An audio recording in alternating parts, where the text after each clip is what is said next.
பழைய சோறு நீராகாரம் American nutrition அசோசியேஷன்லேருந்து ஒரு ஆர்டிக்கல் வந்திருக்கு, பெஸ்ட் ஃபார் பிரேக்ஃபாஸ்ட்னு.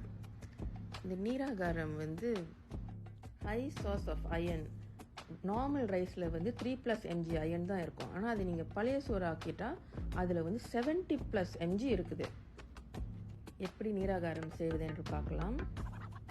உங்களுக்கு உங்கள் ரெகுலர் பிளட் டெஸ்ட்டில் ஹெமோக்ளோபின் ரொம்ப லோவாக இருந்துச்சுன்னா இது விதின் 3 weeks to 1 month நீங்கள் சாப்பிட்டு வந்தீங்கன்னா உங்களுக்கு நல்லா இம்ப்ரூவ் ஆகும் ஹெமோக்ளோபின். எல்லாத்தினாலையும் பழைய சோறு சாப்பிட முடியாது. நீங்கள் அந்த மாதிரி இருந்தீங்கன்னா நீங்கள் ஃபியூஷன் பண்ணி ஒரு ஸ்மூத்தி டைப்பில் ஃப்ரூட் ஸ்மூத்தி செஞ்சு சாப்பிடலாம். இப்போ ஓவர் நைட் ஓட்ஸ்னு சொல்லுவாங்க, அவங்க ஃப்ரூட்ஸ்லாம் சேர்த்து ஒரு மாதிரி ஃபியூஷன் பண்ணி சாப்பிடுவாங்க, எல்லா பெர்ரிஸ் எல்லாம் போட்டு. அதே மாதிரி நீங்கள் ரைஸ்லேயும், ஃபெர்மெண்டட் ரைஸ்லேயும் அதே மாதிரி நீங்கள் உங்களுக்கு பிடிச்ச ஃப்ரூட்ஸ் போட்டு நீங்கள் செஞ்சு சாப்பிட்லாம். இந்த நீராகாரம் very good source of B12. அது ரொம்ப இம்யூனிட்டி பூஸ்ட் பண்ணும், பல விஷயத்துக்கு நல்லது. அடுத்து நம்ம ஒரு பாரிஜ் செய்கிறோம், மஷ்ரூம் பாரிஜ், ஒரு வெஜிடேரியன் மஷ்ரூம் பாரிஜ். நீங்கள் இந்த மாதிரி எந்த பாரிஜ் வேணாலும் செய்யலாம். நீங்கள் சிக்கன் பாரிஜ் செய்யலாம், இல்லை ஒரு ஃபிஷ் பாரிஜ் செய்யலாம், என்ன வேணாலும் நீங்கள் சேர்த்துக்கலாம். ஆனால் அந்த ரைஸை மட்டும் நீங்கள் குக் பண்ணக்கூடாது.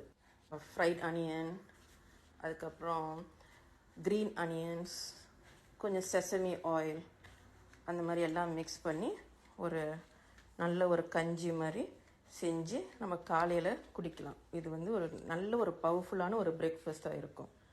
ஒரு ஹை இம்யூனிட்டி பூஸ்டிங் பிரேக்ஃபாஸ்ட்டாக இருக்கும். நீராகாரத்திலே 3 விதமான நீராகாரம் செஞ்சுருக்கோம். இதுதான் நம்ம ட்ரெடிஷ்னல் நீராகாரம், நம்ம ஃப்ரூட் ஸ்மூதி, அப்புறம் ஒரு பாரிஜ் ஃபியூஷன் பண்ண ஒரு நீராகாரம்.